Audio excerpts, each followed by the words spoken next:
Welcome back to my channel. मी वैष्णवी आणि Vaishnavi वर्षीज YouTube channel मध्ये तुमच्या सगळ्यांचं स्वागत आहे.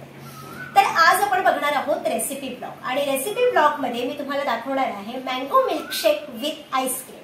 तर आता बघूयात मँगो मिल्कशेक विथ आईस्क्रीम बनवण्यासाठी लागणारं साहित्य नेमकं काय काय आहे ते. तर सगळ्यात आधी लागणारं साहित्य म्हणजे दूध, त्याच्यानंतर ड्रायफ्रूट, मिल्क पावडर, साखर, आईस्क्रीम. आईस्क्रीम तुमच्यावर डिपेंड आहे, तुम्हाला जो कोणता फ्लेवर आवडतो त्या फ्लेवरचं तुम्ही आईस्क्रीम घेऊ शकता. त्यानंतर आपले मेन इन्ग्रेडियंट ते म्हणजे मँगोज.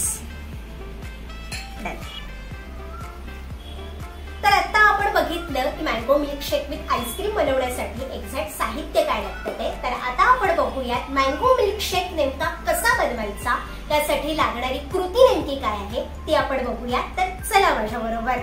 तर आता आपण सुरुवात करतोय मँगो मिल्कशेक विथ आईस्क्रीम बनवायला. तर सगळ्यात आधी हे ज्युसर मी घेतलेलं आहे आणि आता त्याच्यामध्ये हे जे आंब्याचे तुकडे करून घेतलेले आहेत ते आंब्याचे तुकडे मी ज्युसर मध्ये टाकणार आहे.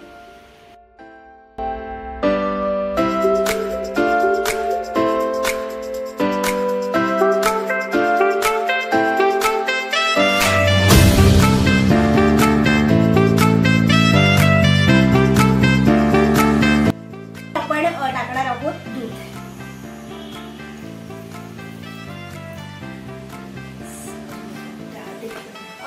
अजून 1 कप दूध टाकणार आहोत आपण, म्हणजे तुम्ही तुमच्या अंदाजानुसार दूध टाकू शकता.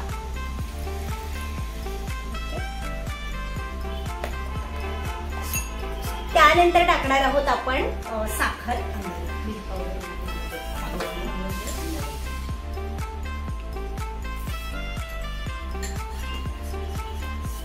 साखर टाकली आणि त्यानंतर आपण टाकणार आहोत ही दूध पावडर.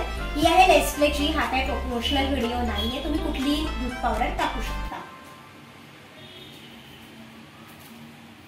अंदाजे तुम्ही दूध पावडर टाका. मी दूध पावडर टाकलेली आहे आणि आता टाकणार आहे मी आईस्क्रीम.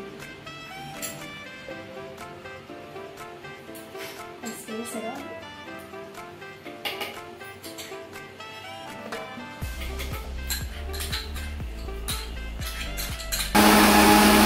हा रेडी आहे. आता आपण तो छानपैकी सजवूयात, अर्थात गार्निश करूयात. तर आता गार्निश करण्यासाठी आपण ग्लास घेतलेला आहे आणि ग्लास मध्ये सगळ्यात खालचा थर हा आंब्यांचा घेतलेला आहे. अर्थात आंब्यांचे तुकडे घेतलेले आहेत. आता त्याच्यामध्ये आपण टाकूयात ड्रायफ्रुट्स थोडेसे लेअरला. हे मी आता टाकते. आता आपण टाकूया आईस्क्रीम.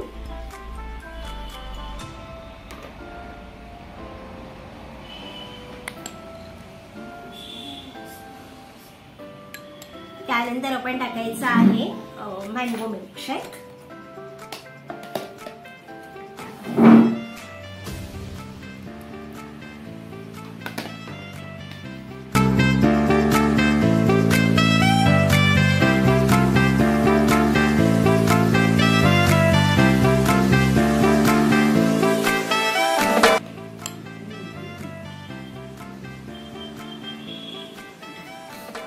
आणि आता ड्रायफ्रुट्स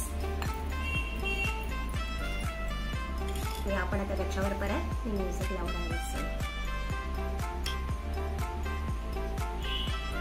त्यानंतर आपण टाकणार आहे ड्रायफ्रुट्सचं परत लेअर.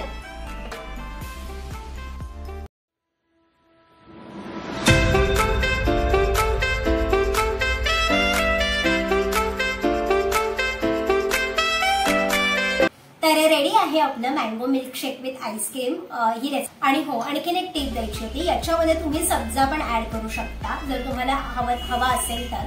मी काही सब्जा ऍड केलेला नाहीये ह्याच्यामध्ये, पण तुम्ही जर तुमची रेसिपी ट्राय करणार असाल तर त्यामध्ये तुम्ही सब्जा नक्की ऍड करा, तो अतिशय सुंदर लागतो. तर तुम्हाला आजचा ब्लॉग कसा वाटला हे मला कमेंट करून नक्की सांगा. तुम्ही ही रेसिपी बनवून बघा आणि मला कमेंट करून सांगा तुम्हाला कशी वाटते ही रेसिपी ते. लाईक करा, शेअर करा, कमेंट करा आणि सबस्क्राईब करायला विसरू नका. भेटूयात अशाच एका नवीन ब्लॉगसह, नवीन विषयासह. तोपर्यंत सगळ्यांनी काळजी घ्या. बाय.